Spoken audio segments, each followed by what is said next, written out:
விஷயம் திமுகவுக்கு தெரிஞ்சிருக்கு பாருங்க. ஆளுநர் நிச்சயமா நாம ஒரு தீர்மானம் நிறைவேற்றி, அதாவது இந்த ஆன்லைன் சூதாட்டத்தை தடை விதிக்க ஒரு தீர்மானம் நிறைவேற்றி சட்டமன்றத்தில் ஆளுநருக்கு அனுப்புனா, ஆளுநர் செத்தாலும் சாவான் ஆனா கையெழுத்து போட மாட்டான்னு சொல்லி திமுகவுக்கு தெரிஞ்சிருக்கு பாரு. இதுதான் இதுல ஒரு ட்விஸ்டே. இதுல நிதி எல்லாம் வாங்கியிருக்கோம் எலக்ட்ரோ பாண்ட் மூலியமா நாங்க இது பாத்தீங்கன்னா திருட்டு பயிர்களுக்கு துணை போற ஒரு சிஸ்டம் தான் இந்த எலக்ட்ரோ பாண்ட். புரியுதுங்களா? இது முழுக்க முழுக்க திருட்டு பசங்களுக்கு துணை போகக்கூட இந்த விஷயத்தை திமுகவினுடைய தலைமைக்கு தெரியாதா, திமுகவினுடைய அமைச்சர்களுக்கோ யாருக்குமே தெரியாது. அந்த கொலை செய்ய வச்சு அதாவது பலிகடா வாக்கி வெற்றி பெற்றது தானே பாஜக. அந்த பாஜகவுக்கு துணை இருந்த ஒரு காலத்தில் திமுக எல்லாமே இவங்களுக்கு அதெல்லாம் பாகுபாடு பிரிவினை இதெல்லாம் தெரியாது. அதை என்ன பண்றாரு, உடனே ஒரு பேர் சுதாரிச்சுட்டு கட்சியில் கருதுன்னா திமுகவுடைய உண்மை முகம் தெரியாம இருக்காரு. அடக்குமுறையின் உச்சத்துக்கு போறது திமுக முதன்மையா இருக்கும்.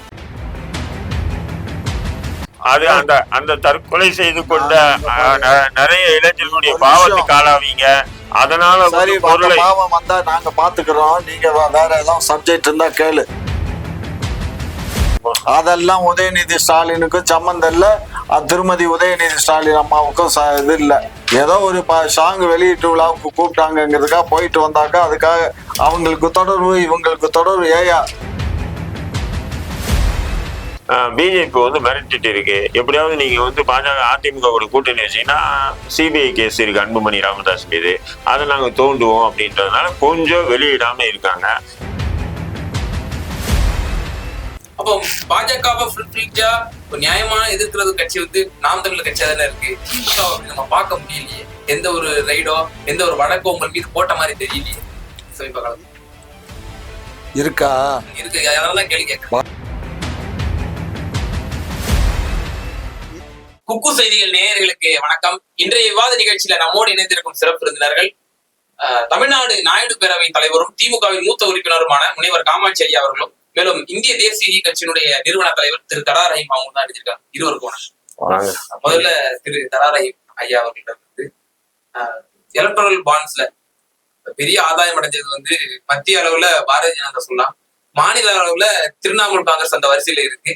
அதுக்கு அடுத்தபட்சமா திமுக கிட்டத்தட்ட 656 கோடிகள் வாங்கியிருக்கு. அதுல 509 கோடிகள் ஃபியூச்சர் கேமிங் என்ற நிறுவனம், அதாவது லாட்டரி மார்டின் அவர்களிடமிருந்து வாங்கியிருக்காங்க. இதுக்கு எடப்பாடியார் அவர்கள் கடுமையான ஒரு அறிக்கை ஒண்ணு விட்டுருக்கதை நம்ம பாக்குறோம். இது இந்த சூதாட்டத்தினால வந்த பணம், இந்த பாவப்பட்ட பணத்தை நீங்க வாங்கிருக்கீங்க கட்சி பண்டா அப்படின்னு சொல்லி ஒரு குற்றச்சாட்டு வச்சிருக்காரு. எப்படி பாக்குறீங்க? நிச்சயமா இந்த எலக்ட்ரோ பாண்ட் விஷயத்துல பாத்தீங்கன்னா பாஜக பண்ணி இருக்கக்கூடிய ஒரு தில்லுமுழுக்கு துணை போயிருக்குதான் திமுக.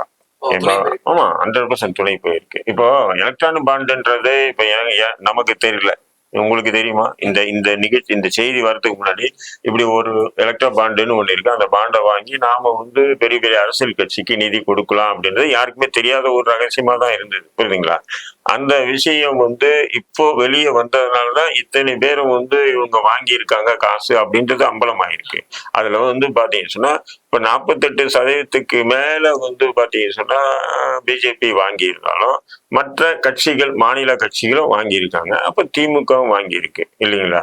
அப்ப திமுக வாங்கியிருக்கும் போது அப்ப எலக்ட்ரானிக் பாண்டு விஷயத்தை பற்றி திமுக பாஜகவை குற்றம் சொல்வதும் பாஜக திமுகவை குற்றம் சொல்வதும் இது எப்படின்னு சொன்னா, நீ அடி நான் திருப்பி ஒரு அடி அடிக்கிறேன், நீ 2 அடி நான் திருப்பி ஒரு அடி அடிக்கிறேன், நமக்குள்ள பேசிக்குவோம், நீ என்னைய திட்டு நான் உன்னையே திட்டுக்கிறேன், நாம 2 பேரும் எதிரி மாரி காட்டிக்குவோம், வர சட்டமன்ற பாராளுமன்ற தேர்தல்ல உனக்கு போக வேண்டிய ஓட்டுகள்லாம் நீ வாங்கிக்க, எங்களுக்கு வர வேண்டிய ஓட்டெல்லாம் நான் வாங்கிக்கிறோம், மற்றவங்க யாரும் ஓட்டு வாங்கக்கூடாது அப்படின்னு இவங்களுக்குள்ள ஒரு ஒப்பந்தம் நடந்து அந்த ஒப்பந்தத்தின் அடிப்படையிலே அரசியல் செய்வதாவே என்னுடைய பார்வைக்கு தெரியும். ஏன்னு சொன்னா இந்த எலக்ட்ரான் பாண்டு விஷயத்துல அம்பலம் இப்ப 506 சுமார் 600 கோடி ரூபாய் நீங்க எலக்ட்ரான் பாண்டு மூலியமா திமுக காசை பெற்று இருக்குன்னு சொன்னா, அப்ப இந்த எலக்ட்ரான் பாண்டு என்ற விஷயத்தை பத்தி முழுமையா உங்களுக்கு தெரிஞ்சிருக்கு இல்லையா? இதன் மூலியமா இது என்ன அப்படின்ற ஒரு விஷயம் உங்களுக்கு தெரிஞ்சிருக்கு. அதனாலதான் நீங்க வாங்கியிருக்கீங்க. அந்த லாட்டரி அதிபர் மார்டின் மூலியமா வாங்கிருக்க. லாட்டரி அதிபர் மார்டின் அவனுக்கு என்ன வானத்துல இருந்து தேவ தூதர்களா அந்த பணத்தை கொட்டுறானுங்க இல்ல, அவன் மக்களை சுரண்டி தின்னக்கூடிய ஒரு தொழில் செய்யறான். அதுவும் குறிப்பா பாத்தீங்கன்னு சொன்னா லாட்டரி, அதாவது ஆன்லைன் சூதாட்டம், ஆன்லைன் இப்ப இந்த ஆன்லைன் சூதாட்டத்தை வந்து தடை செய்யணும்னு சொல்லி சமூக அமைப்புகள் நிறைய போராடி இருக்காங்க. நீதிமன்றங்கள் கூட இதை வந்து தடை விதிக்க சொல்லியிருக்காங்க. அதிமுக கூட சட்டமன்றத்துல தடை விதிக்க சொல்லி ஒரு தீர்மானத்தை கொண்டு வந்தாங்க. திமுக ஒரு தீர்மானம் கொண்டு வந்தது தடை விதிக்கணும்னு சொல்லி. ஆனா ஆளுநர் என்ன பண்ணாரு, தடை விதிக்க மாட்டேன்னு டெல்லி ஓடிட்டாரு. அப்ப ஆளுநர் ஓடும் போதே கொஞ்சம் சந்தேகம் இருக்கு. அப்ப லாட்டரி அதிபர், அதாவது இந்த ஆன்லைன் சூதாட்ட லாட்டரி அதிபர்களுக்கும் இவருக்கும் நல்ல தொடர்பு இருக்கு ஆளுநருக்கு அப்படின்னு தான் நம்ம நினைச்சோம். இப்ப கடைசியா பார்த்தா பாஜகவுக்கு தொடர்பு இருக்கு நேரடியா.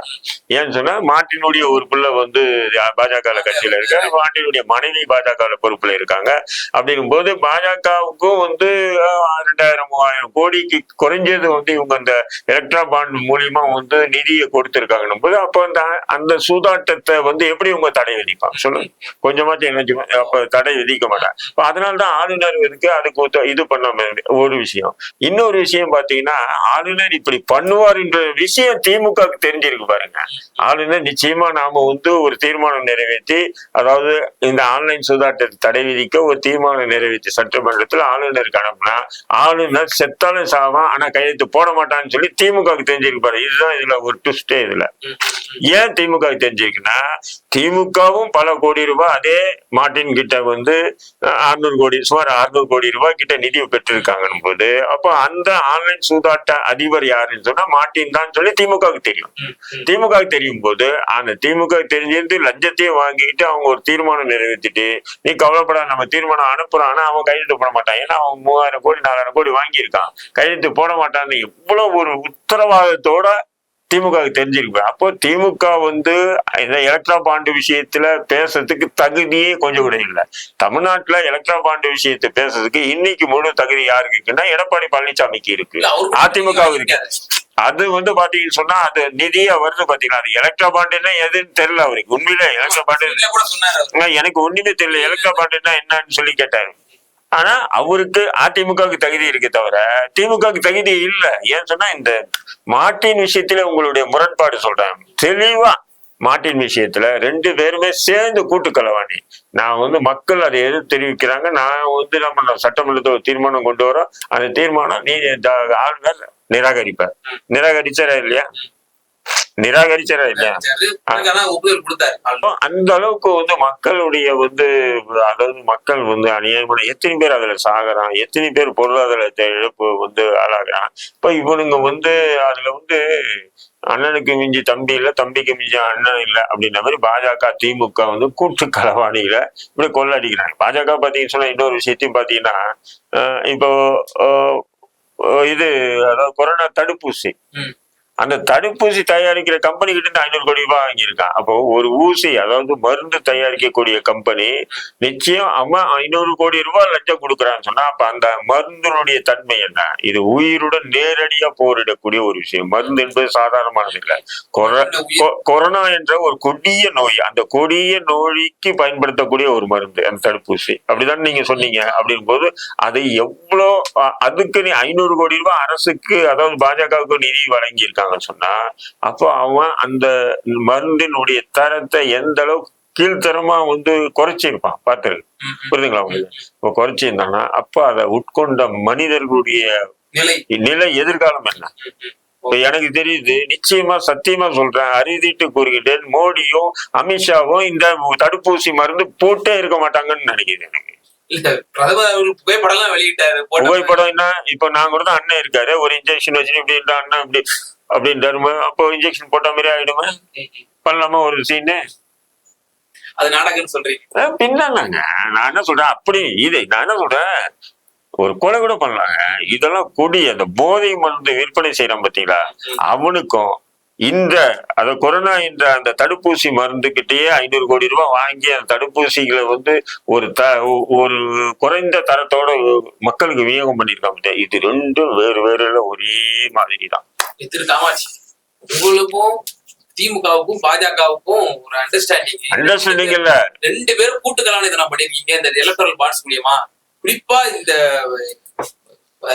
சிறார்களை வந்து கொலை செய்யக்கூடிய இந்த மாதிரி சூதாட்ட கம்பெனில இருந்து நீங்க வாங்கிருக்கீங்க அப்படின்ற ஒரு பகிரங்கமான குற்றச்சாட்டை வாங்கிருக்காரு. கிட்டத்தட்ட 509 கோடி வந்து ஒரே நிறுவனம் வாங்கிருக்கீங்க. எங்கள்கிட்ட சிபிஐ இருக்கா, அமலாக்கத்துறை இருக்கா, அல்லது எங்கள்கிட்ட வந்து இன்கம் டேக்ஸ் இருக்கா, எக்ஸஸ் டியூட்டி இருக்கா, என்ன இருக்கு? எதுவும் இல்லை. நாங்க அவங்கள மிரட்டி எல்லாம் நாங்க Government உங்கள்ட்ட இருக்கு. வாங்கல, புரியுதா? ஸ்டேட் கவர்மெண்ட் உங்கள்ட்ட ஸ்டேட் கவர்மெண்ட் கையில இருந்தாக்கா ஸ்டேட் கவர்மெண்ட் என்ன பண்ணும்?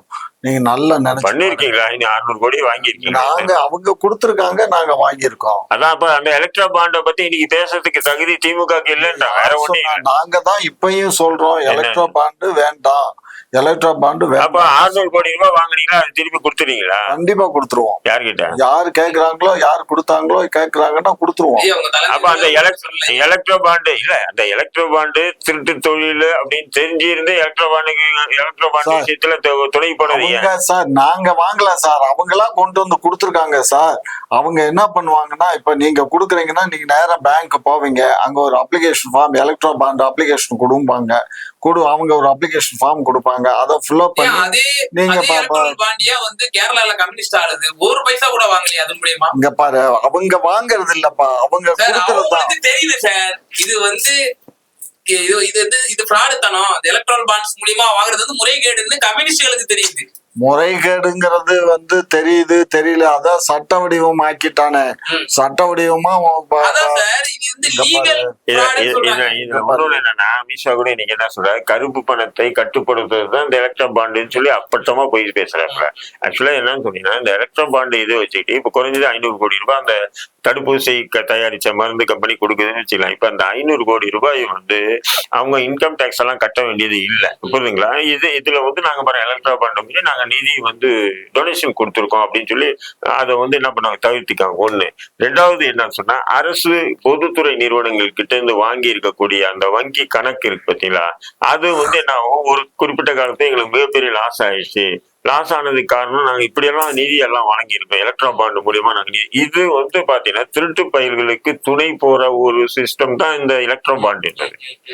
புரியுதுங்களா? இது முழுக்க முழுக்க திருட்டு பசங்களுக்கு துணை போகக்கூடாது. இந்த விஷயத்தை திமுகவினுடைய தலைமைக்கு தெரியாதா, திமுகவினுடைய அமைச்சர்களுக்கோ யாருக்குமே தெரியாதா அந்த எலக்ட்ரோ பாண்டை பத்தி? அப்ப இது எலக்ட்ரோ பாண்டு இப்படி இருக்கு, இவ்வளவு நிதி எனக்கு தனக்கே வந்திருக்கணும் போது, இது இந்தியா அளவுக்கு பாஜக இவ்வளவு நிதி பெற்று இருக்கணும் போது, இது இன்னைக்கு இல்ல அன்னைக்கே நீங்க இதை எதிர்ப்பு தெரிவிச்சிருக்கணும். அன்னைக்கு எதிர்ப்பு தெரிவிக்காம இன்னைக்கு வந்து திமுக எதிர்ப்பு தெரிவிக்கிறது வந்து பாத்தீங்கன்னா ரொம்ப அயோக்கியத்தின் உச்சமா தான் பார்க்கணும். காமாட்சி, இப்போ நீங்க சொல்றீங்க பாஜகவுக்கு நிறுவனங்கள் காசு கொடுக்கறது வந்து ஒரு ஆதாயத்துக்காக கொடுப்பாங்க அப்படின்னு சொல்றீங்க. மிரட்டி வாங்குறாங்க. திமுக எதுக்கு கொடுத்தாங்க? நாங்க மிரட்டல, நாங்க என்ன மிரட்டுறதுக்காக தான் மாநில அரசு என்கிட்ட யாரு இருக்கா?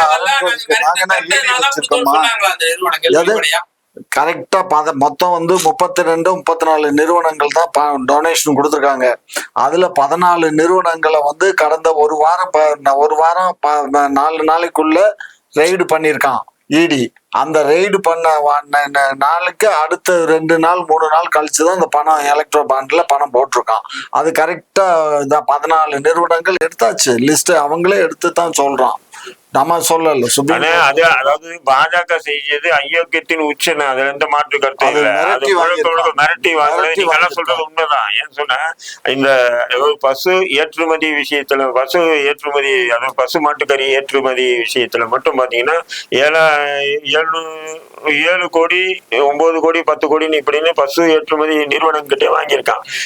அந்த பணம் எலக்ட்ரோ பாண்டு மூலியமா பாஸ் ஆகிறதுக்கு 8 days பிஃபோர் அவங்க வந்து என்ன பண்ணிருக்காங்கன்னா, அமலாக்கத்துறை ரைடு விட்டுருக்காங்க. ரைடு விட்டு 8 நாளைக்கு பிறகு வந்து அந்த தொகை வந்து பாஸ் ஆகுது. எது யார்கிட்ட இருந்துன்னா, மாட்டுக்கறி ஏற்றுமதி கட்சி கூடாது. எது பிஜேபி எதிர்த்து முஸ்லீம்கள், அதாவது முஸ்லீம் வியாபாரிகள் வந்து மாடு எடுத்துட்டு போனாவோ ஆடு எடுத்துட்டு போனாவோ அவங்களை அடிச்சு கொல்லக்கூடிய ஒரு பாஜக அரசு. அதே பாஜக அரசு என்ன சொல்றது, அதாவது பசு மாத்தா என்னது இல்ல, அது மட்டும் இல்ல சார், இந்த புல்வாமா தாக்குதலுக்கு பிறகு ஒரு பாகிஸ்தான் நிறுவனமிடமிருந்தே வந்து பணம் வாங்கிருக்கு சார். இல்ல, நான் சொல்றேன், பசு மாத்தான்னு சொல்லிட்டு அலையக்கூடிய ஒரு கூட்டம் அந்த பசுவை கொண்டு வெளிநாட்டுக்கு கரியா ஏற்றக்கூடிய அந்த நிறுவனத்துக்கிட்டே வந்து இவங்க வாங்கியிருக்காங்க 8 நாள் கழிச்சு. அது முதல்ல அவங்க கொடுக்கல, அதுக்கப்புறம் இவங்க என்ன பண்றாங்க சொன்னா அதுக்காக இது பண்றாங்க, அதாவது அமலாக்கத்துறை ரைடு விடுறாங்க. ரைடு விட்டோம்னா எடுத்துமே கொடுத்துறான். அது ஒண்ணு. ரெண்டாவது, இப்போ இந்த கொரோனா ஊசி தயாரிக்கிறவங்க கிட்ட வாங்கியிருக்காங்க. மூணாவது, இப்ப நீங்க சொல்லக்கூடிய பாகிஸ்தான், இதுல வந்து 2 விதமான முரண் கருத்துக்களை வைக்கிறாங்க. சில ஊடகங்கள் பாஜக ஆதரவானதும் அது வந்து டெல்லியில தான் தலைமையிடமா கொண்டு வந்து இருக்கு அந்த நிறுவனம் அப்படின்னா. பட் அந்த இடம் அந்த நிறுவனம் வந்து டெல்லியில அலுவலகம் இருக்கு. இப்போ வந்து அமெரிக்கால ஒரு கம்பெனி இருக்கு. இப்போ கொக்கோ கோலா எங்க உருவாக்கும்? கொக்கோ கோலா யாருடைய கம்பெனி? US company. ஆனா இந்தியாவிலயும் அதனுடைய இது இருக்கு, பிரான்சஸ் இருக்கு இல்லையா? இப்போ என்ன பண்றாங்க சொன்னா பாஜக ஊடகங்கள், ஆதரவு ஊடகங்கள் என்ன பண்றாங்க, இல்ல பாகிஸ்தான்ல இல்ல இந்த கம்பெனி இந்தியால டெல்லியில இருக்கு அப்படின்றாங்க. ஆனா டெல்லியில இருக்கிறது உண்மைதான். ஆனா அதனுடைய மூலம் வந்து பாகிஸ்தான் தான். அப்போ புல்வாமா தாக்குதலை நாங்க தொடுத்தோம், அதன் மூலியமா ஆட்சி அதிகாரத்தை வந்தோம் சொன்ன பாஜக இன்னைக்கு அதே பாகிஸ்தான் கம்பெனி கிட்ட வந்து நிதி வாங்கியிருக்கு. அதுக்கு சில ஊடகங்கள் வந்து அண்ணன் எப்படி திமுக முட்டு கொடுப்பாங்களோ அதே மாதிரி பாஜக முட்டு கொடுக்கறதும் ஒரு கூட்டம் இருக்கு. அந்த கூட்டம் எப்படி பண்ணுதுன்னு சொன்னா அழகா திறமையா என்ன பண்றாங்கன்னா, இல்ல இதுக்கும் பாகிஸ்தானுக்கும் தொடர்பே இல்லை, இது சுத்தமா அக்மார்க் அடிச்ச இந்தியாவில் இருக்கக்கூடிய ஒரு கம்பெனி அப்படின்னு சொல்றாங்க.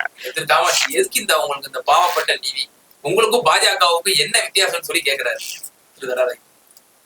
பாஜக மிரட்டி வாங்குது, நாங்க அவங்களா கொடுக்குறாங்க, நாங்க வாங்கியிருக்கோம், அவ்வளவு. எப்படி சார் அவங்களா 509 கோடி வந்து நீ அவங்கள்ட்ட இந்த கேள்வி அவங்கள்ட்ட தான் கேட்கணும், என்கிட்ட கேட்க கூடாது. கொடுத்தவங்கள்ட்ட வெளிப்படையா வாங்கலாமே, எதுக்கு இந்த எலக்ட்ரல் பாண்ட்ஸ் மூலியமா வாங்கணும்? எலக்ட்ரோ பாண்ட்ஸ் மூலியமா வாங்கினா வருமான வரி விலக்கு இருக்கு, புரிஞ்சுக்கோ, லூஸ் தனமா பேசாத. வருமான வரி எலக்ட்ரோ பாண்ட் சொல்ல விடுங்க.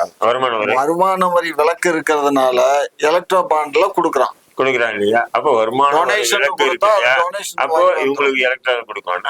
பாஜக கொடுத்தான். நீங்க எப்படி பாஜக மட்டும் குறி வச்சு தாக்குறீங்க திமுக? நாங்க இவங்கள்ட்ட எண்ணத்தை வச்சு சார் மிரட்டி வாங்கணும். ஏன் சார் நீங்க இந்த மாதிரி எங்களை ரொம்ப தவறா பேசுறீங்க? நாங்க எங்க கையில எதுவுமே இல்லை, நாங்க அவங்களுக்கு எதுவும் ஃபேவர் பண்ணல, இல்ல ஏதாவது நாங்க கான்ட்ராக்ட் கொடுத்தோம்னு சொல்லுங்க, இல்ல அவங்களுக்கு வேற ஏதாவது வழியில நாங்க உதவி பண்ணோம்னு சொல்லுங்க. அவங்க வந்து ஒரு பெரிய நிறுவனம், அவங்க தமிழ்நாடு ஒரு மாசம் ஆன்லைன் இந்தியாவில ஒரு மாசம் அதிகம் வேண்டாம், ஒரு மாசம் ஆன்லைன் இது ரம்மி ஆட்டம் சூதாட்டம் ஒரு மாசம் ஒன்னா போதும். இவங்களுக்கு கொடுத்த நிதி, பிஜேபி கொடுத்த நிதி அவன் கலெக்ட் பண்ணிக்குவான். ஒரு மாசம் சொல்றேன் நான். அந்த அளவுக்கு வருமானம் இல்லை, சாதாரணமா நீங்க நினைக்காதீங்க. அத பத்தி எவன் கண்டுபிடிக்கிறான்? புல்வாமால 40 ராணுவ வீரர்களை கொலை செய்ய வச்சு அதை பலிகடாவாக்கி வெற்றி பெற்றது தானே பாஜக. அந்த பாஜகவுக்கு துணை இருந்த ஒரு காலத்தில் திமுக. எல்லாமே இவங்களுக்கு அதெல்லாம் வந்து பாகுபாடு, பிரிவினை இதெல்லாம் தெரியாது. ஒரே குட்டையில ஊர்னது இல்ல, ஒரே தான், வேற என்ன? அதாவது இவங்க பாசிசன்னுவாங்க, அவங்க நாத்திகன்னுவாங்க. ரெண்டு பேரும் அது எப்படின்னா, தம்பி வேற ஒருத்தன் வரக்கூடாது, நீ என்னை திட்டு நான் உன்னைய திட்டுறேன், ஆக மொத்தம் ஒண்ணு, நம்ம ரெண்டு பேரும் திட்டிக்கலாம், ஆனா ஓட்டு நமக்கு தான் வேணும். ஒண்ணு உனக்கு வேணும், இல்ல எனக்கு வேணும். இவங்களுக்குள்ள ஒப்பந்தம். அப்போ எலக்ட்ரா பாண்ட் விஷயம் இப்படி ஒரு அயோக்கியத்தனத்தை நீ அன்னைக்கு அம்பலப்படுத்தினா அது திமுக நம்ம என்ன சொல்லலாம், சூப்பரா அதுல எல்லாம் ஆதாயம் பெற்று நீ எல்லாமே பெற்று, இன்னும் கூட அது வெளியே வராம இருந்ததுன்னா இன்னும் என்னென்ன பெறணுமோ எல்லாத்தையும் பெற்று இருப்பீங்க நீங்களும். அப்ப இதே மாதிரி அரசியல் வேண்டான்ட்டேன் நான். பாஜக வந்து இன்னைக்கு வந்து அவன் தப்பிக்கிறதுக்கு உங்களெல்லாம் கை காட்டுறான்ல. பாஜகவை குறிவைத்து தாக்கும் போது பாஜக என்ன பண்றான், தன்னை தற்காத்துக்கிறதுக்கு அவன் என்ன சொல்றான், திமுக வாங்கலையா, திரிணாமுல் காங்கிரஸ் வாங்கலையா, காங்கிரஸ் வாங்கலையா அப்படின்னு கை காட்டுறானா இல்லையா? யோகிங்களா இருந்திருந்தா இன்னைக்கு இந்த பாஜகவை நம்ம எல்லாம் சேர்ந்து அடிக்கலாமா இல்லையா? அந்த குற்றத்துக்கு நம்மளும் உடந்தை ஆயிட்டோம் அப்படிங்கறதுதான், அதான் மெயின். இப்போ உச்ச நீதிமன்றத்துல வந்து அவசர வழக்கா வந்து இந்த கரும்பு விவசாய சட்டத்தை எங்களுக்கு ஒதுக்கணும் அப்படின்னு சொல்லி திரு சீமான் அவர்கள் வந்து வழக்கு கொடுத்திருக்காங்க நாம் தமிழர் சார்பா. இந்த வழக்கோட போக்கு எப்படின்னு பாக்குறீங்க? அவங்களுக்கு திருப்பி கிடைச்சிருமா அந்த கரும்பு விவசாயம்? கரும்பு விவசாயம் வேணுங்க, செருப்பு கிடைச்சாலும் அவங்களுக்கு பிரச்சனை இல்லைங்க, செருப்பு சின்னம் கிடைத்தாலும் பரவாயில்லைங்க. இல்ல விளக்குமாறு கொடுக்க மாட்டான், விளக்குமாறு ஏற்கனவே வந்து ஆம் ஆத்மி கொடுத்துறான்.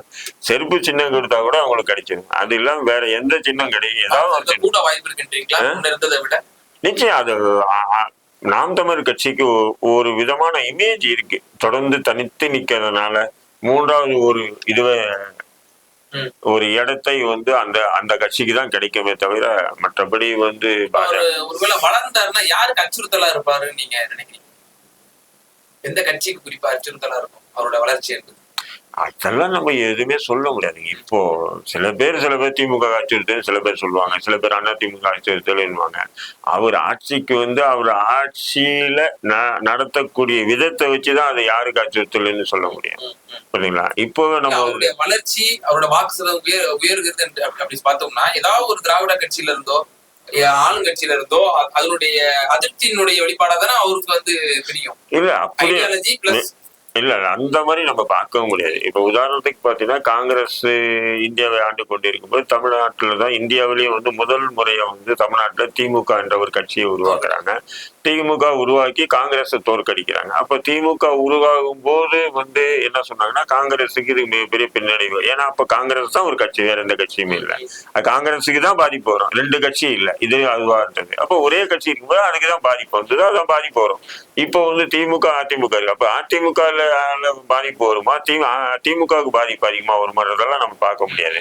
ஆனா ஒவ்வொரு முறையும் வந்து வாக்கு விகிதாச்சாரம் உயர்ந்துகிட்டு தான் போகுது. எது நாம் தமிழருக்கு இந்த முறை உயர்ந்ததுன்னு சொன்னா நிச்சயமா வந்து அது வந்து ஒரு வெற்றி இலக்கை நோக்கி போகும். நேற்று தினம் ஒரு தனியார் தொலைக்காட்சியில வந்து அவருடைய பேட்டி என்பது ஒளிபரப்பாச்சு. அதுல அந்த தொலைக்காட்சியில வந்து சீமான் அவர்கள் சொல்றாரு, எனக்கு வந்து அதிமுக இருந்து அழைப்பு வந்துச்சு, ஆனா அவருக்கு தெரியும் நான் போக மாட்டேன், நான் தனித்தான் நிற்பேன் அப்படின்னு சித்தாந்த ரீதியில எனக்கு அவர் ஒத்து வராதுன்ற ஒரு கருத்து சொன்னாரு. மேலும் பாரதிய ஜனதா கூட என்னை வந்து நெருக்கடிக்குள்ளாகிச்சு, எண்ணெய் ரைட் எல்லாம் விட்டது எதுக்காக, என்னை வந்து கூட்டணியில் அழைக்கணும், கூட்டணியில் சேர்க்கணுங்கிற கடும் நெருக்கடி பாஜக வந்துச்சு, அதெல்லாம் தாண்டிதான் நான் தனிச்சு நிக்கிறேன் அப்படின்ற ஒரு விஷயம் சொன்னாரு. அது இருக்கலாம். ஏன்னா ஒரு 8-10 9% 6-7% வாக்கு இருக்குன்னு சொன்னா நிச்சயம் அரசியல் கட்சிகள் வரதான் செய்வாங்க. அரசியல் கட்சிகள் நிச்சயம் வந்து அவர் அணுகி இருப்பாங்க. அது பாஜகவும் வந்திருக்கலாம், அதிமுகவும் வந்திருக்கலாம், யாருன்னா வந்திருக்க வாய்ப்புகள் இருக்கு. அவர் சொல்றது உண்மையா 100% உண்மை இருக்கா. சின்ன கட்சி எங்களை போன்ற கட்சியை 10 கட்சி வந்து கூப்பிடுறாங்க இல்லைங்களா, உதாரணத்துக்கு சொல்றோம். அப்படிங்கும்போது அவர் ஒரு 6-7% வாக்கு வங்கி உள்ள ஒரு கட்சியா இருக்காகும் போது அவரை கூப்பிட்டு இருக்க வாய்ப்புகள் இருக்கு. அவர் பொய் சொல்றாருன்னு சொல்லி எல்லாம் தட்டி விட முடியாது, தவிர்க்க முடியாது. திரு காமாட்சி, இப்போ நாம் தமிழர் கட்சி 7% ப்ரூஃப் பண்ணியிருக்காங்க. அவங்க இப்ப பாத்தீங்கன்னா பாஜக தான் தொடர்ச்சியா அவங்கள வந்து தாக்கிட்டு இருக்கு. எண்ணெய் ரைடா இருக்கட்டும், சின்னம் பறிச்சதே சீமான் அவர்கள் சொல்றாரு, பாஜகவுடைய தூண்டுதலின் பேர்ல தான் வந்து சின்னமே பறிச்சாங்கன்னு சொல்லப்படுது. அப்போ பாஜகவை ஃபுல் ஃபிளட்ஜா நியாயமான எதிர்க்கிறது கட்சி வந்து நாம் தமிழர் கட்சியா தானே இருக்கு. திமுக அப்படி நம்ம பார்க்க முடியலையே, எந்த ஒரு ரைடோ எந்த ஒரு வழக்கோ உங்கள் மீது போட்ட மாதிரி தெரியலையே சமீப காலம் இருக்கா? இருக்கு, அதனாலதான் கேள்வி கேட்கிறேன். பாலாஜி தான் இன்னும் உள்ள உட்கார்ந்துட்டு இருக்காரு. ஏற்கனவே ஒருத்தர் மந்திரியா போய் ஒரு வழக்கு காட்டு. ஏன் வழக்கு இல்ல? ஏன் வழக்கு இல்ல? யார மேல வழக்கு போட்டுருக்காங்களா? இங்க பாரு, ஈடி வழக்கு போடுவான், அந்த இடியட்டு போடுவான். இன்னொன்னு சொல்றாங்கண்ணே, அது உண்மையா பொய்யான்னு எனக்கு தெரியல. சொல்லுங்க. நான் வேற நோம்பு இருக்கேன், ஆனா நான் தகவல் கேள்விப்பட்டது, அதை நான் வந்து குக்கு மூலியமா வந்து பகிர்ந்துக்கலான்னு இருக்கேன். செந்தில் பாலாஜி வந்து இந்த அளவுக்கு, அதாவது பாஜகவும் திமுகவும் சேர்ந்துதான் செந்தில் பாலாஜியை இப்படி கதை முடிச்சுதான். ஏன்னு சொன்னா, செந்தில் பாலாஜி ஏற்கனவே அதிமுக இருக்கும்போது திமுக எதிர்த்து கடுமையா வந்து ஒரு இது பண்ணதுனால கூட வச்சு இவனை அடிக்கணும்ன்றதுக்காக கூட வச்சு அடிச்சுதான் சொல்றாங்க. அது எவ்வளவு உண்மை பொய்ன்றது தெரியல. ஆனா திமுக அதுல கை தண்டவங்க. எப்படி வந்து சாதிக் பாஷாவை வந்து கூட வச்சு அவனுக்கு தற்கொலை பண்ண வச்சாங்க, அப்படி நிறைய வரலாறு இருக்கு. அதே மாதிரி பண்ணிருக்க கூட வாய்ப்பு இருக்கு. மேபி சாதிக் பாஷா அவரோட ஒப்பிட்டு சொல்றாரு அவரு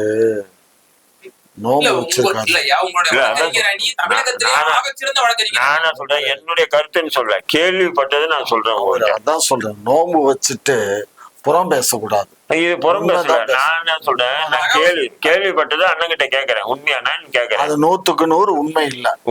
எங்களுடைய கட்சி 100% உண்மையா? உண்மை இல்லையா? உண்மை இல்லை. நீங்க 100% இல்லைன்னு சொன்னீங்கன்னா பரவாயில்ல, நீங்க உண்மை இல்லைன்னீங்கன்னா அது உண்மை, அப்புறமா தான் இல்லை.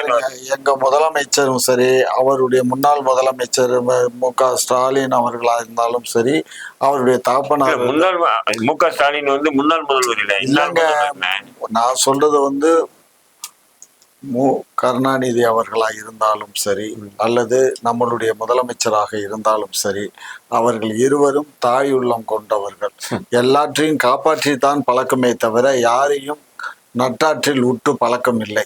எனவே அவர்கள் இது போன்ற செயல்களில் ஈனச் செயல்களில் அவர்கள் ஒரு காலம் இறங்க மாட்டார்கள். நீங்க கூட அந்த செயல் நாயுடு நடக்காது. பேரவையே கலைஞர் இருக்கும்போதே உடனே அவசரமா போய் கழிச்சிட்டு போய் திமுக சேர்ந்துட்டீங்க. இல்லைன்னு சொன்னா நாயுடு பேரவை தனியா வச்சு இவர் ஓட்டு வங்கியை தனியா வாங்கி எதுனா அதிமுக காங்கிரஸுக்கு போற மாதிரி எங்கன்னா ஏற்பாடு பண்றாருன்னு சொல்லி இவரை கூட்டு போய் மாத்து கொடுத்து பண்ணியிருப்பாங்க.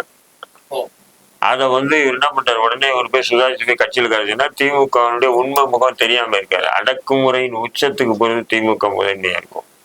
அடக்குமுறையின் உச்சத்துக்கு வெளிப்படையா இப்ப நீங்க 3 ஆண்டு காலமா ஆட்சி செஞ்சுட்டு இருக்கீங்க, உங்க மேல ஐடி ரைடு அதெல்லாம் வருது. ஆனா இந்த வழக்கம் நம்ம போட்ட மாதிரி தெரியலையே. செந்தில் பாலாஜி தவிர்த்து நான் கேட்கிறேன், கண்ணே உங்களுக்குள்ள மறைமுக அண்டர்ஸ்டாண்டிங் இருக்குதுல்ல? ஆமா ஆமா, மறைமுக அண்டர்ஸ்டாண்டிங் இருக்கு. இதெல்லாம் இந்த சும்மா இந்த வேலையெல்லாம் காட்டாதீங்க.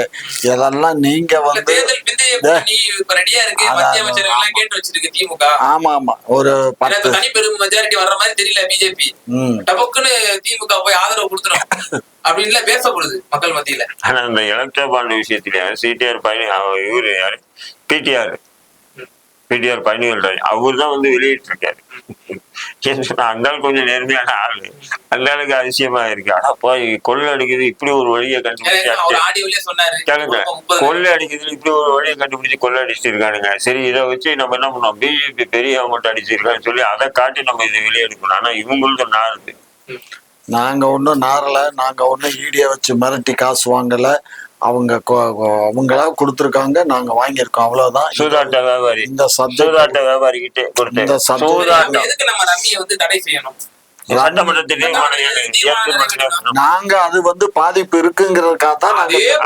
லாட்டரி மார்ட்டின் அவர்கள் நடத்தக்கூடிய இந்த நிறுவனம் ஃபியூச்சர் கேமிங் நிறுவனம், நீங்க சொன்னீங்களா அந்த பாதிப்பு இருக்குன்னு, அந்த பாதிப்பு எல்லாம் அவருக்கும் சாரும், அவர் நடத்தக்கூடிய நிறுவனமுக்கும் சாரும். அந்த நிறுவனத்துல யாரெல்லாம் வந்து பங்கு பெற்றாங்களோ, யாரெல்லாம் வந்து முதலீடு செஞ்சாங்களோ, யாரெல்லாம் சூதாட்டத்துல வந்து பங்கேற்றாங்களோ அவங்களுடைய குழந்தைகள்லாம் வந்து தற்கொலை செஞ்சிருக்கலாம். அப்ப அதுக்கு நீங்க உடந்தை தானே அர்த்தம்?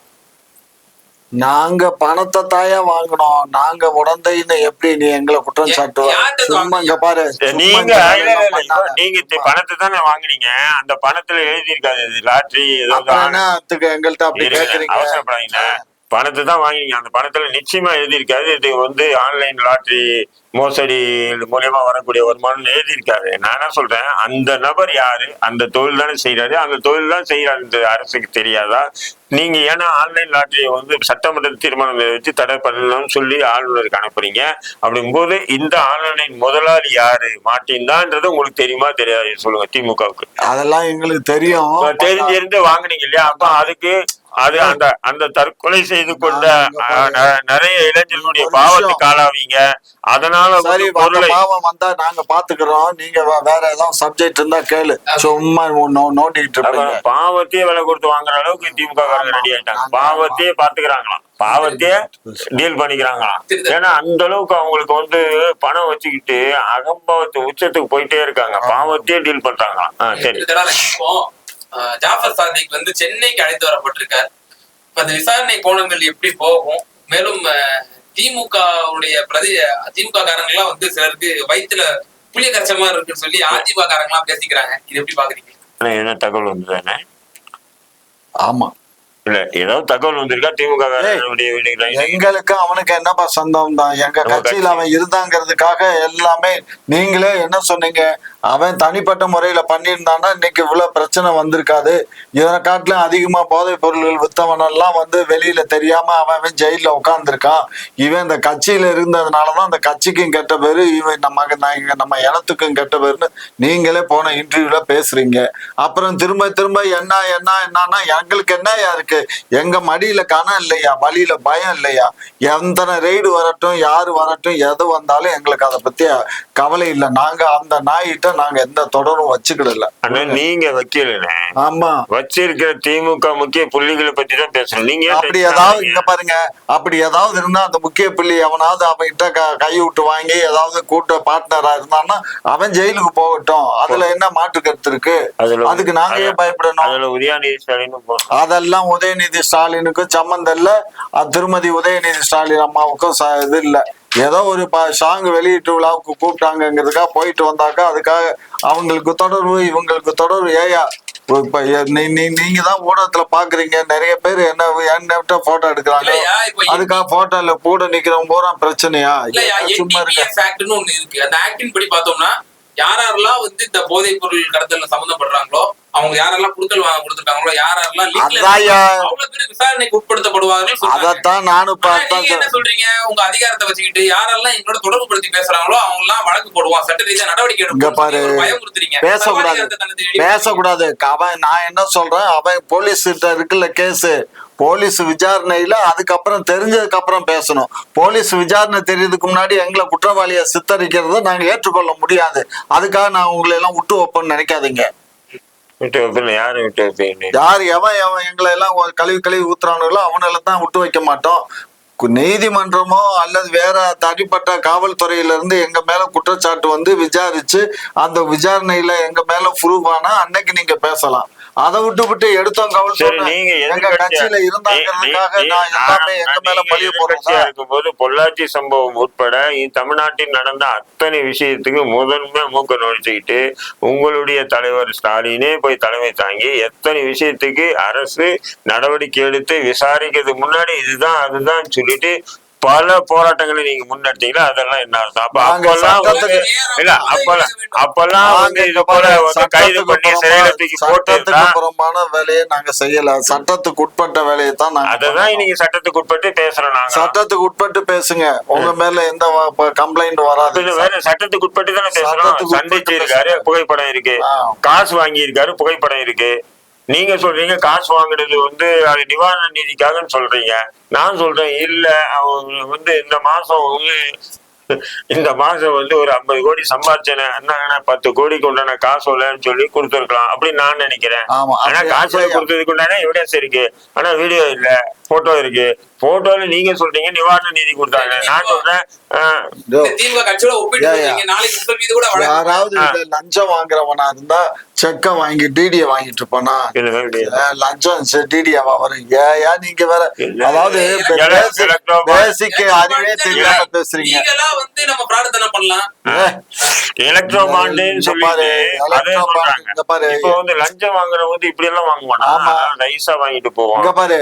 அப்படி அவன்கிட்ட நாங்க லஞ்சம் வாங்குறதா இருந்திருந்தா நீங்க நினைக்கிற மாதிரி அவனுக்கு நாங்க ஏதாவது ஃபேவர் பண்ணிருக்கணும்.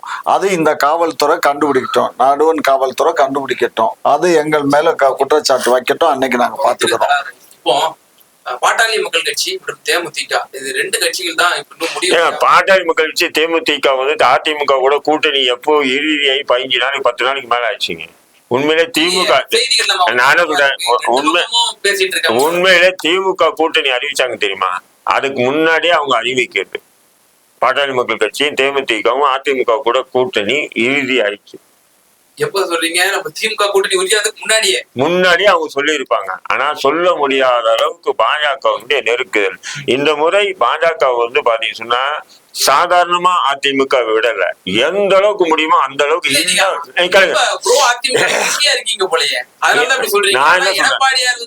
லெட்டர் பேட் கட்சிகள்லாம் கூட்டு வச்சு பேச்சுவார்த்தை நடத்திட்டு இருக்காரு. அது லெட்டர் பேட் இருக்கட்டும், லெட்டர் பேட் இல்லாம இருக்கட்டும். நான் சொல்றேன், பாஜக யாரை கடுமையா எதிர்க்குதோ, யாரை அழிக்கணும்னு சொல்லி துடிக்குதோ, நிச்சயமா நான் வந்து அவங்ககிட்ட நியாயம் இருக்குன்னு சொல்லிட்டு நான் பார்ப்பேன். நான் நியாயம் இருக்குன்னு பார்ப்பேன். அந்த அடிப்படையில் பார்த்தீங்கன்னு சொன்னா இன்னைக்கு வந்து பாஜக வந்து அதிமுக அடிக்கணும், எடப்பாடிய முன்னுக்கே வரக்கூடாதுன்னு சொல்லி துடிக்குதுன்னு சொன்னா நிச்சயம் எடப்பாடியிடம் ஏதோ ஒரு வகையில் நேர்மை இருக்கின்றது எனக்கு தெரியுது. இப்போ அதே போல இன்னும் சொல்லப்படுது, வட தமிழகத்துல வந்து பாமக அதிமுக கூட்டணி வச்சீங்கன்னா நல்ல ஒரு டஃப் ஃபைட் கொடுக்கலாம். வட தமிழகத்துல தீர்மானிக்கக்கூடிய சக்தியா வந்து இந்த பாட்டாளி உண்மைதானே? உண்மைதான். அது தலித்துகளோட வாழ்க்கை அதுதாங்க. அது எப்போ ஏற்கனவே முடிவாயிடுச்சுங்க. முடிவானதுதான். இப்ப என்னன்னு சொன்னீங்கன்னா இந்த பிஜேபி வந்து மிரட்டிட்டு இருக்கு. எப்படியாவது நீங்க வந்து பாஜக அதிமுக கூட்டணி வச்சீங்கன்னா சிபிஐ கேஸ் இருக்கு அன்புமணி ராமதாஸ் மீது, அதை நாங்க தோண்டுவோம் அப்படின்றதுனால கொஞ்சம் வெளியிடாம இருக்காங்க. இப்ப நேற்று தேர்தல் தேதி அறிவிச்சோம்னா நேத்துல இருந்து இன்னைக்கு வந்து போய் 2 பேரும் தலைவர்களை சந்திக்கிற விஷயம்லாம் வருது பாருங்க. ஏற்கனவே நானே பல இடத்துல பேசியிருக்கேன். ஒரு வாரத்துக்கு முன்னாடி முடிவு செய்யப்பட்டது ஒண்ணும் அதிமுக கூட பாதையில தான் பாமக போகும். வேற எந்த மாற்று கருத்தையும் இல்ல. திரு காமாட்சி இறுதியான பார்வை பாமக அதிமுக கூட்டணி தான் போகும்னு சொல்லி பாமக மட்டும் இல்ல, தேமுதிகவும். தேமுதிக பாமக பிஜேபி கிட்ட போறதுக்கு என்னங்க இருக்கு? இல்ல கடந்த 2014 கூட்டணி வச்சாங்கல்ல. அது 2014ங்க. அப்போ வந்து அதிமுகவும் தலைமை தாங்கிச்சு, அதனால போனாங்க. இன்னைக்கு பாஜக தலைமை இல்ல தனியா தான் இருந்துச்சு. என்டிஏ கூட்டணி இப்போ ஒரு மெகா அலையன்ஸ் வச்சிருந்தாங்க. யாரு? பாரதிய ஜனதா தலைமையில 2014 அதிமுக அதுல இருந்தது. அதிமுக இல்ல. 37 தொகுதி வந்து தனிச்சு நின்று ஜெயிச்சாங்க ஜெயலலிதா அம்மையார். ஒவ்வொரு தொகுதி தர்மபுரியில அன்புமணி அவர்கள் ஜெயிச்சாரு. அது வந்து எப்பன்னு சொன்னா 2000, அதாவது அதே மாதிரி வந்து அவங்க சூடுபட்டு இருக்காங்கல்ல, அது 1, 2 தானே ஜெயிச்சாங்க. அதனால வந்து இந்த முறை வந்து போறதுக்கு 100% வாய்ப்பே இல்லை. திரு காமாட்சி, இப்போ அதிமுகவோட தேமுதிக பாமக கூட்டணி சொல்ல போகுதுன்னு சொல்லி உறுதியா சொல்றாங்க. அப்படி இருக்கும் பட்சத்துல வந்து வட தமிழகத்துல ஒரு பெரிய ஒரு தாக்கத்தை ஏற்படுத்துவாங்க போலயே. உங்களுக்கு எப்படியும் ஒரு 10 சீட்டு வந்து குறையுன்றாங்களா அது இந்த கூட்டணி மூலியமா? அதெல்லாம் ஒரு சீட்டும் குறையாது, புரிஞ்சுக்கோ. எங்க கேரளா கர்நாடகா அங்க? ஆமா, கேரளா கர்நாடகா. இவங்ககிட்ட மாட்டிக்கிட்ட வாங்கின காசு அங்க இறச்சி வச்சிருக்காங்க. பள்ளந்தோடி போச்சு. இதெல்லாம் வந்து எங்களை வந்து மிரட்டி பார்க்க. திமுக வந்து பாருங்க, பாஜக 100 கோடி செலவு பண்ண போதான் ஒரு பாராளுமன்ற தொகுதியில. பாஜக கூட்டணியில இருக்குது. திமுக வந்து 75 கோடி ரூபாய் செலவு பண்ண போதான் ஒரு பாராளுமன்ற தொகுதி. இந்த காசு உங்கள்கிட்ட தான் கொடுத்து வச்சிருக்காங்களா? இந்த காசு ஏதுங்க உங்களுக்கு? உண்மை 100 கோடி ரூபாய் பாஜக ஒதுக்கி வச்சிருக்கு தமிழ்நாட்டுல. 100 கோடி ரூபாய் ஒரு தொகுதிக்கு வந்து நிதி. இல்ல திரு காமாட்சி, 100 கோடி ரூபாய் பாஜக செலவு செய்து நீங்க 75 கோடி அதுக்கு ஒதுக்கி வச்சிருக்கீங்க. இதெல்லாம் சட்டத்துக்கு புறம்பான விஷயங்களை எல்லாம் நான் பேச முடியாது கண்ணு. இது சட்டபூர்வமான விஷயங்களை தான் பேச முடியும். இதெல்லாம் வந்து இவர் சட்டத்துக்கு அனுமதி இல்லாத விஷயங்களை சொல்லுவாரு. இதுக்கு நான் பதில் சொல்லிட்டு இருக்க முடியுமா? மக்கள் எங்க பக்கம் இருக்காங்க, எங்களுக்கு வாக்களிப்பாங்க, அவ்வளவுதான். வன்னியர்களோட ஓட்டுகளை வந்து அதிமுக கன்சாலிடேட் பண்ணாங்க. கொங்கு மண்டலத்திலயும் லூஸ்தனமா பேசுறேன். இங்க பாரு, அது அந்த காலம். இப்ப எல்லாம் வன்னியர்கள் எல்லாம் எங்க திமுக கூடயும் வன்னியர் இருக்காங்க, புரிஞ்சுக்கோ. கடந்த 2020 கொங்கு பெல்ட் என்ன ஆச்சு? நீங்க வாஷ் அவுட் ஆனீங்க. என்னது கொங்கு பெல்ட்ல கடந்த பாமகவுடைய அதிமுக கூட்டணி நல்லா ஜெல்லாச்சு. இங்க பாரு, அதெல்லாம் ஆகும். கோயம்புத்தூர்ல உங்களால ஒரு தொகுதி கூட ஜெயிக்க முடியல. இப்ப பாரு, இந்த தேர்தல்ல பாரு எப்படி வருதுன்னு பாரு. பொறுத்திருந்து பாரு. இந்த தேர்தல்ல என்ன ஆகுதுன்னு பாரு. ஏற்கனவே வன்னியர் குரூப் பூரா எங்கள்கிட்ட வந்துட்டாங்க, பெரிய ஆட்கள் பூரா வந்துட்டாங்க. இப்ப அவர் பழனியப்பன்லாம் வந்து இப்ப இந்த தடவை தர்மபுரியில அவருக்கு சீட்டு கொடுப்பாங்க, இல்ல கிருஷ்ணகிரி கொடுப்பாங்கன்னு நினைச்சுக்கோ. அவரெல்லாம் அதிகமான வாக்கு வித்தியாசத்துல அதிமுகல இருந்து வந்தவர் தான், வன்னியர் தான் அவரு. ஸோ அதனால அந்த ஏரியாக்கள்லாம் வட மாவட்டங்கள்ல அவருக்குன்னு ஒரு செல்வாக்கு இருக்கு. அதனால அதெல்லாம் இதெல்லாம் ஜாதிய அமைப்புகள்லாம் இனிமே போற காலங்கள்ல செல்லாது கண்ணு. அரசியல் ரீதியா தான் பண்ண முடியும். நிறைவான பார்வை. அதெல்லாம் மக்கள்லாம் வன்னியர் சாதியெல்லாம் பார்த்து போட்டு வாக்களிக்க மாட்டாங்க. மோடி வேணாமா, எங்களுக்கு தான் வாக்கு 40 நாங்க தான் ஜெயிப்போம்னு சொல்லி ஐயா நிறைவான பார்வை. அவரு வந்து அப்படிதான் பேசுவார். திமுக காரர் இல்லையா, அப்படிதான் பேசுவேன். திமுக காரங்க எப்பவுமே அப்படிதான் பேசுவாங்க. அதனால நான் அப்படிதான் பேசுவேன். அதனால மாற்று கருத்து இல்லை. பார்ப்போம். ஓகே சார், ரொம்ப நன்றி சார், உங்களுடைய நேரத்தை